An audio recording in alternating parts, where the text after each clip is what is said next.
channel ako English with afaan Oromoo akkam nagaa qabdu jirtanii baga jiraattan kuni Gaaffiiwwan insurance bara 2016 partii sadaffaa isaa jechuudha.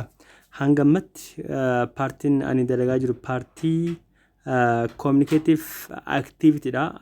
Gaaffii yookaan partii xumura jechuudha. Yeroo taanu partii giraamariitti kan taroo jechuudha. Alright. Gaaffiin inni 11ffaadha maal jedha? Hangamatti gaaffii tokko kudhan dalagee jira. Gaaffii tokko kudhan dalageet yoo bakka isin galoo jiraate yookaan immoo bakka deebii isaa shakkiitti qabdanoo jiraate koomentirratti na beessuu hin dandeettan jechuudha yookaan immoo dawwaltanii gaafachuu hin dandeettan jechuudha. Alright. Mee kallattii man gara gaaffiitti haa deemnuti. Gaaffiin 11ffaa maalidha? Haasaa kennaanii fi roobeelidha. Kennaan roobeelii maal jedhanii? I have been to 5 different countries and they are all in Europe jechuudha. Okay, biyyoota 5 deemee ture hundi isaanii biyyoota Europe jechuudha. Dash or blank space, is that true and why did you go? Okay, maaliif ennaan biyyoota 5 deeme yookaan biyyoota Awurooppaa garagaraa 5 deeme jechuudha. Amma filannoo keessatti jira let me see, please wait, pardon and I'm sorry jechuudha. Wantoonni kunniin martaniyyuu faayidaa garagaraa qabanii let me see, please wait kunillee kan jedhuu fi mostly C fi D keessaa deebiin tokko ta'u jechuudha. I'm sorry yoo fayyadamne yeroo baay'ee I'm sorry ni wanta wayii apologize gochuudhaaf yookaan immoo wanta wayii dhiifama gaafachuudhaaf irra kan deebinu jechuudha. Garuu ammoo kan itti aanu immoo pardon yoo immoo pardon immoo waa wanta wayii yoo hin dhageenye akka inni irra nu deebi'uuf yoo kan barbaadu taate, or you can say just I didn't just catch what you said, or you can say I didn't catch what you said, or you can say please would you repeat once jechuun dandeenya. Karaa biraatiin immoo most probably we better use just like pardon yoo inni dhiifama jechuudha. Dhiifama meerri deebii akka jennu jechuudha. Kanaaf I've been to 5 different countries and they are all in Europe and pardon jedheen jechuudha. Dhiifama. Is that true? Dhiifama dhugumatti akkasii? And why did you go? Maaliif deemte jechuudha. Maaliif deemte jedhee gaafate jechuudha. Kanaaf deebiin isaa maal ta'a? Deebiin isaa C ta'a jechuudha. Alright, gaaffii 12ffaan I don't like raw meat. How does it taste? An foon dheedhiin jaaladhu. How does it taste isaa yookaan immoo dhadhamni isaa akkamii jedheen jechuudha. Jennaan Mr. Bean maal jedheeni? Shola Mr. Shola maal jedheeni yookaan immoo maal jedheeni? Dash but most Ethiopians are enjoying it jetteen. Gaaffiin gaaffii waa'ee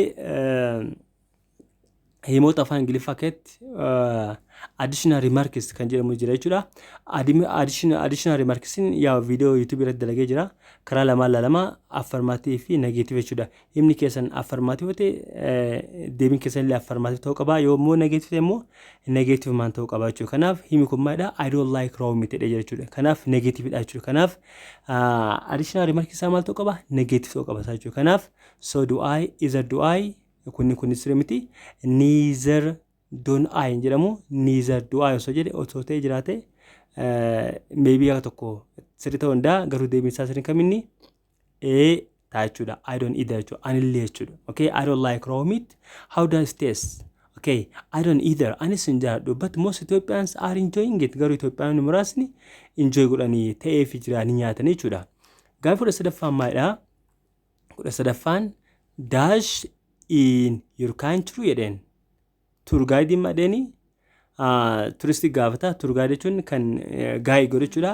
You know what the hell? Oops. Okay, sorry guys. Okay, you know the altitude here is not very high jechuudha. Dash in your country jechuudha. Okay, A, why is it so warm? B, could it be very warm? And C, what is the altitude? And D, what is the weather? jedhee gaafate jechuudha. Kanaaf iddoo duwwaa kanatti galee deebisii kan isa kamiin jechuudha. Dash in your country. A moo B moo C moo D jechuudha. Okay. Namichoon kun yookaan immoo turistiin kun daariktii waa'ee altituudiin gaafanne yookaan immoo waa'ee ol ka'iinsa qilleensaan gaafanne jechuudha. Okay, maal gaafate? Why is it? jedhee gaafate jechuudha. Okay. Why is it? Why is it so warm in your country? Biyya keessanitti maaliif OA yookaan biyya keessan maa OIT 9 tour guide maal ibsari maaliif beeta? The altitude here is not very high. Okay? Ayetti attitude isaa yookaan immoo baay'ee ol keessa hin qabu. Jedheen deebii direct deebisee jechuudha. Kanaaf namoonni baay'een asitti akka ilaalutti jechuudha. Deebiin isaa maaliif si hin taane jechuudha. What is the altitude in your country? In gaafane direct osoo akkas jedhee gaafate hangana jedhee lakkoofsan deebisuu hin daafe jechuudha. Kanaaf asitti wanti lakkoofsa ol qabatu hin jiru. Namichoonni yookaan immoo turistiin yookaan immoo daawwataan maal deebisee maal jedhee gaafate? Why is it so warm in your country? Biyya sanitti maaliif kanatti oo jedhee gaafannaan maaliif akka ta'e beektaa deebisee jechuudha. Kanaaf direct isaa deebiin isaa eetaa jechuudha. Alright. Kura faraffaan maal jedhaa bultuu fi hagos hojinaa dash think of taking a break ya 9. I was just about to say that let's go. Okay, anis homa kasi yada hadeem ni jechuudha. Kanaaf when do you think of intau? Would you like to intau? What do you think of taking a break? Maybe tonda and D how do you jedhamu jechuudha. Kanaaf deemni isaa kamita? Deemni isaa sirriin kafit godhu kaitti yoo tigale hiika gaariin kun maada? Sita jechuudha. So what do you think of taking a break? Osoo boqonnaa baanii fudhannee maal sitti fakkaate 9. I was just about to say that anis bara akkas jechuuf ture. Let's go hadeem jedhee jechuudha. Yaada isaatti galeefi jira jechuudha. Kudha shanaffaan maalidha? I hear they provide fresh lunch here. No. Okay. Akka nyaata fireestii kennan dhagee jira jennaan no miti jechuudha. Nobody will do the public works. Akkas goote nami public yookaan hojii uummata dalagu hin jiru jedhee jechuudha. Kanaaf deebiin isaa despite lunch is free and if you have free lunch and in my opinion jedha duratti maal jira? If there is free lunch yoo nyaanni free ka jiraatu taate nobody will do the public works. Hojii uummata nami dalagu hin jiru jechuudha. Kanaaf deebiin isaa maal ta'a? Diitaa jechuudha. Alright. Kudha jaffaan I think. Okay, you can say, I think we should leave. I didn't like the atmosphere. Let's let it to dash. Things seem to be changing for positive. Let's wait a bit. Okay, maybe Jerome da the Kohaturu Kanaf, Mr. Yari the Mari Dave Sevi, or on the one hand, however, no. Even though that is the case, no. Okay. Okay, I think we should leave. I didn't like the atmosphere. Even though that is the case, things seem to be changing for positive. Let's go, okay? If you think that way, okay, I agree up to a point, okay? Yariketisif gala, but, okay, I think we should leave. Demuk abe 9, demuk abe any debise rabe ma any yarisati. I didn't like the atmosphere. Let's na no kana anjarane. Demuk abe ne chuda. Yarid mare debisefi. I agree up to the points. Yariketisif gala, but garu. Okay, like controversy or contrast to each other. Wali fala okay, yari ke wali galla, yari ke na tejra demuk amna garu garu, but things seems to be changing for a positive. Let's wait a bit. Kilensi jiramun dati medico haturu jiren should medico haturu ejur kanaf demin samalta detachud demisa detachud. All right. Gaaffiin kuda okay. Gaaffiin kuda turaffaa maalidha? Taaddasee fi kaarpentarii jechuudha. Wajjin kan haasaa jechuudha. Why is the roof leaking? Okay, roofin yookaan immoo afaan Oromoon kan roof jechuun kan manarra gara olii jiru kana jechuudha. Roofin maaliif dhimmisaa naan dash it hasn't been served for long. Yeroo dheeraadhaaf serving taane yookaan immoo hin haaromne jechuudha. Kanaaf deebii isaa bakka kanatti duwwaa kana galee deebii gahaa kan kennu kaminni the reason as fact that no, yes it is because of the reason that no. See, I think because of this is due to the fact that deebii sirriin kana jechuudha. Okay, this is due to the fact that okay sababni isaadhe deebii laf kaachuu. Okay, this is due to the fact that sababni isaadha it hasn't been served jedhee deebisee jechuudha. Okay, kudha saddeetaffaan manager and deputy. Okay, what do you think of buying a new vehicle for our office? Biiroo kennaaf konkolaataa haaraa yoo binne maal fakkaatannaan dash we are short of budget. Besides dabalatee ammoo short of budget qabna yookaan ammoo baay'ata gahaa hin qabnu. Besides dabalatee ammoo there is no need for one. Okay, there is no need for one. Nama tokkoof hin barbaachisu jechuudha.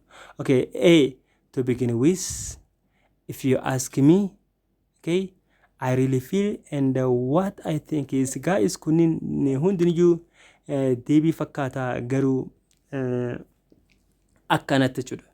yaa gaaffiin kun ana baay'ee confuse godhe garuu ammoo hundiniyyuu itti gala irra caalatti ammoo deebii ta'a jedhee kan ani yaadu jechuudha. Okay? A fi B keessa tokko ta'a jechuudha. Een xiqqishuu formaadha biira jechuudha. If you ask me akka dhuunfaa fi godhee deebisa jechuudha. Kun xiqqishuu informaalidha jechuudha. Kanaaf akkanatti to begin with yoo kan jalqabnu taate tokkoffaa we are short of budgets. Okay? Tokkoffaa hanqinni keenya maadha? Baay'ata qabnaa. Kana malee ammallee nama barbaadu hin jiru jedhee to begin with yaada isaa lafa kaatee jechuudha. Kanaaf akka eet akka nambarsaa akutti deebiin isaa eetaa jechuudha. Alright. Biroo fi maamituun wajjin haasaanii dash going for walk. A walk? You should be crazy. Ni maraate. It is going to rain soon. Roobuuf taaba jedhee jechuudha. Kanaaf deebiin isaa maal ta'a? Did I hear you like? How do you feel about and why are you and do you enjoy? Okay? Maal gaafate? How do you feel about going for a walk? Also walkii baane maal sitti fakkaata naan? Hey, a walk? And the walkii moo? You should be crazy. Ni maraate jechuudha. Because it is going to what? Rain soon. Kun roobuuf deemaa jira miila kana jechuudha. Kanaaf deebiin isaa kaminni biin itti galaa jechuudha. How do you feel about maal sitti fakkaata? Kan ta'u ta'a jechuudha. Okay, gaaffiin dhumaadha. Communicative partidha. Where is the nearest bank around? Baankii naannoo kanatti karaa kaminnaan kun directionii gaafate. Dash the tall building down there. Building dheeraa sana jedha jechuudha. Kanaaf I don't think it could be in ta'u. The bank is far away from here in ta'u. You should know it is on the corner of it is on the corner of that tall building down there. Cornery building sanii ta'e jechuudha. Kanaaf deemsa kam ta'a? Diitaa jechuudha guys. Kuni guys gaaffiiwwan communicative partidha. Kutaa isa xumurati. Kutaa tokko lama sadaffaa jechuudha kun jechuudha. Kutaa sadaffaa jechuudha. Yeroo taanu kutaa language focus itti fufna jechuudha. Asitti deebina jechuudha. Haddaaf asuma sirraa dhaaba. Bakka harkina qabu jiraatan immoo koomantii na godhaa. Haga indittan immoo hiriyoota keessaniin gahuu yaala jajjabaadhaa jechuu barbaada. Kuni yoo isin faayidaadheeti. Kuni paartii isa sadaffaa jechuudha. Gaaffii inshuraansii bara 2016 sirriitti ilaala dalagaa jajjabaadhaa. Qo'adhaa deebisaa barataa cimaataa gaafis dalagaa bifa kanaan baha communicative party yeroo hundayyuu wanni guddaa isin barbaachisu jiraata afaan Ingiliffaa hubachuudha. Haddaaf asuma dhaaba nagaan na turaa. Bye bye.